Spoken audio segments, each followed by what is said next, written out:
What's up, everybody? Talking over things with Heelke, coming at you live, recorded from Spain. Since I've got no way to race or practice racing at the moment, I figured it's as good a time as ever to record a little bit of me talking about my experience getting into iRacing for the first time.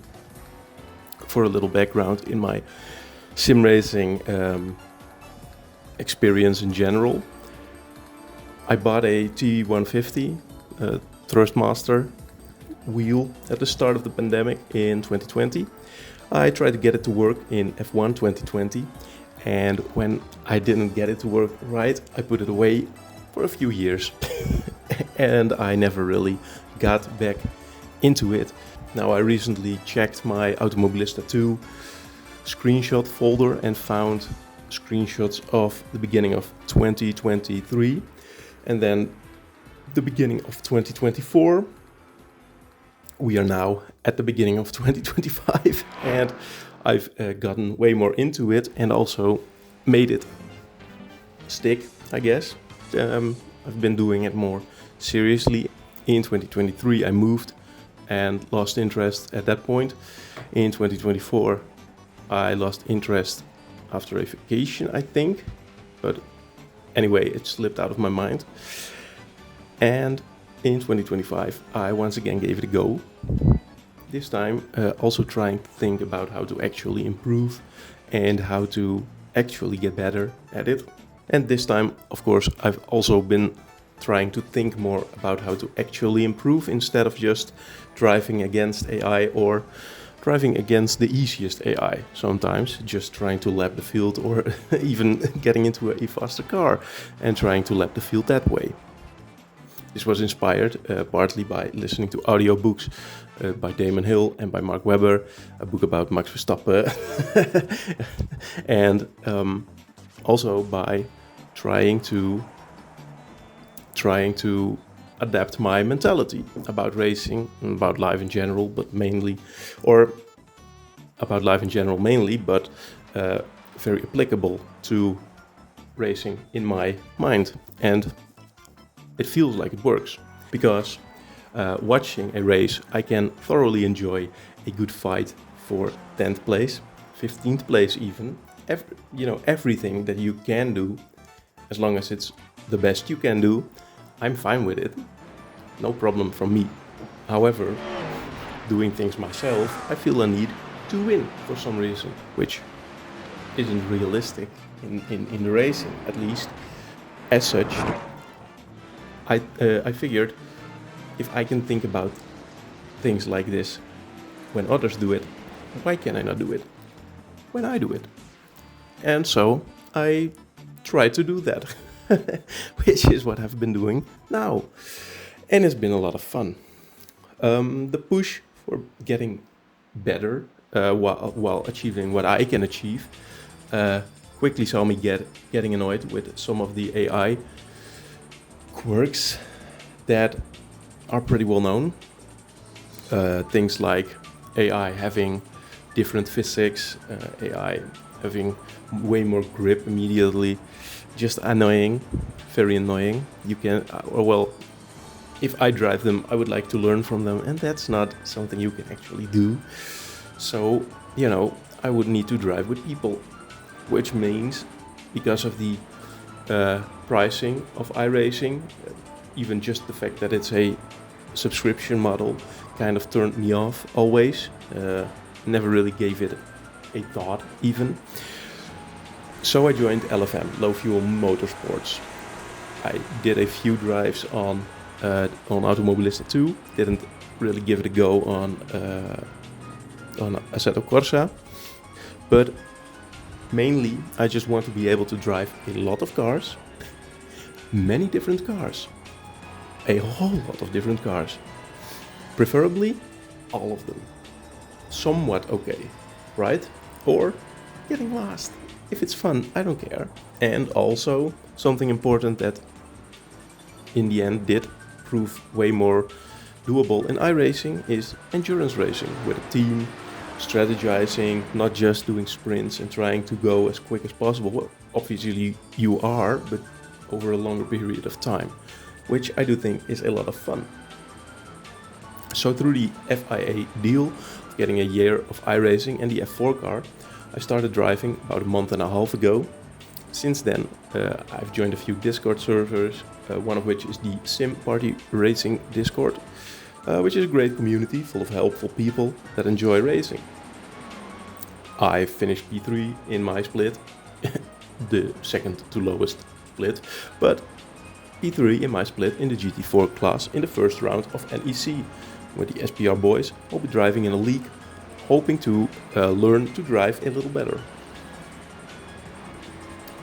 Now, it was a bit of a weird realization that iRacing has been around since 2008, when I was 15.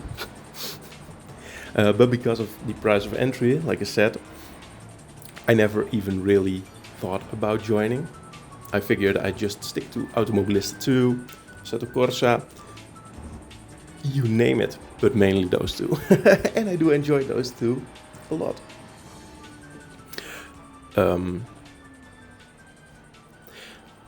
All of that means that I didn't really take into consideration the social side of iRacing, which I've been enjoying maybe the most of all of it. Well, maybe second to the racing itself, because that is the main thing, but the fact that it's such a big community with a lot of communities inside of it, communities for a lot of the different cars, organizing the SOF races every week, or the massive amount of leagues that go on, the fun endurance races that go on, the Le Mans and Daytona, when they happen in real life and they also happen in iRacing. It's a lot of fun, especially the fact that you can be preparing for them and actually try to get better and try to maximize strategies while you're just, iRacing instead of having to race for real. So I think the social part is maybe the most enjoyable part. As much as drivers can be annoying to drive around, it is fun to learn to drive around them as well and try to actually have to watch your mirrors instead of being able to somewhat predict what something is gonna do, right? Or well, if all goes well, you should be able to somewhat know what something is gonna do, but it's not always the case. I think we all know that. And the range of cars is wide enough. Obviously, Automobilista has a massive range. Assetto Corsa has everything plus everything that doesn't exist. But in iRacing, while I can't race and everything yet, the range of cars is wide enough for me to bounce around different kinds of racing. Road racing, Formula racing being the main ones that I've been enjoying so far.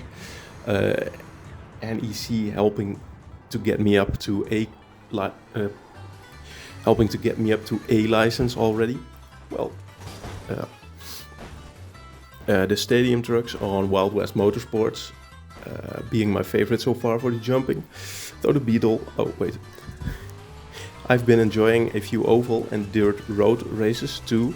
The stadium trucks on Wild West Motorsports I've been doing every time they go there because of the jumping. That's just very enjoyable. Though the Beetle is fun as well, but I don't really know how to drive it on the sand yet. Neither I can control very well at this point, but as long as it's enjoyable, I'll just keep going and getting better, which would probably be harder to do if there were less classes, like Le Mans Ultimate.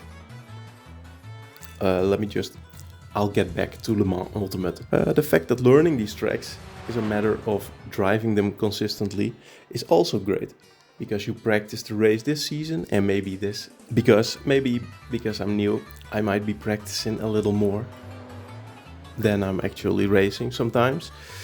But that means that next season, if the same things come around, the same tracks come around, things like Monza, Spa, Daytona, I love those.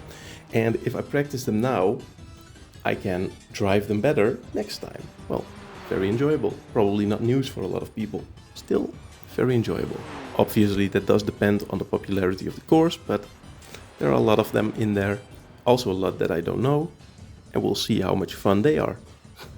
The downside that I've experienced so far to all those tracks is that while I got the F4 car with the aforementioned FIA deal, in the 2 weeks leading up to my vacation, there were no tracks I could drive in any of the 4 different series.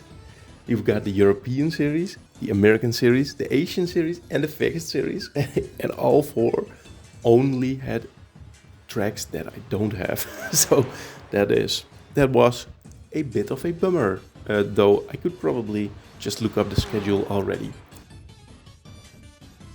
I should do that actually. I will do that, but not now. None of them were drivable, like I said, and I do like the F4 car a whole lot more than the Formula V, so I don't really want to do Formula V all the time, though the FF 1600 is something that I do want to try a little more, also as a rookie series and a D-class, D-license series. There we go, boys, because I had kind of written it off as being a Formula V 2.0, which, you know, I wasn't very interested in, but I think it might be a little more than that. So I will give it another try. The Formula Ford, and you know, it sounds and seems like fun, so I'll give that one another go. So let me add one little last detour here. I looked at the HPD car that drives in the Proto GT Challenge and noticed that the name of that thing, the full name, is ARX HPD ARX-01C, and the Acura hypercar being ARX-06. Now, I'm just a Dutch man, so whenever I watch races or types of races, I try to look up if there are any Dutch people in there, just to see if I can cheer anyone on based on nationality. Doesn't have to be like that. Like I'm saying, every fight is fun, but it's still fun to know. And IMSA features Renger van der Sande in the Acura. So I already had a little bit of extra interest in that car, the hypercar from Acura, the hypercar from Acura. Now, a lot of people on iRacing may already know this, maybe not, maybe yes, I don't know, I didn't know, so I'll just share it with you. Because I found out that Acura is part of the Honda Motor Company, and I found it very cool to find out these cars are related as such. If you're interested in random things like these, I can very much recommend you to watch the YouTube video ARX-06, The Origin Story. I'll link it in the description, and it is a great watch if you like these things. It's all about the Acura ARX-06 and how it's been made. And it's very fun to watch. I watched it all the way through this morning. A lot of fun. It's also a nice coincidence that just as I joined iRacing, there's an actual competitor in LMU, Le Mans Ultimate. Well, I don't have it, and I can't imagine only driving the classes in that game. I do kind of want to try it. At some point. Though I'd like to upgrade my wheel to a DD first, as I think that would increase the ease with which you can drive. And also, I think that the range of the cars in iRacing, combined with the ease of finding races all through the day, will keep me way more engaged in the way that I like. Alright, so I hope you enjoyed a bit of a ramble, and I'll be back racing in about 2 weeks when I join the SRP League at Monza Combined for my first real league race this time.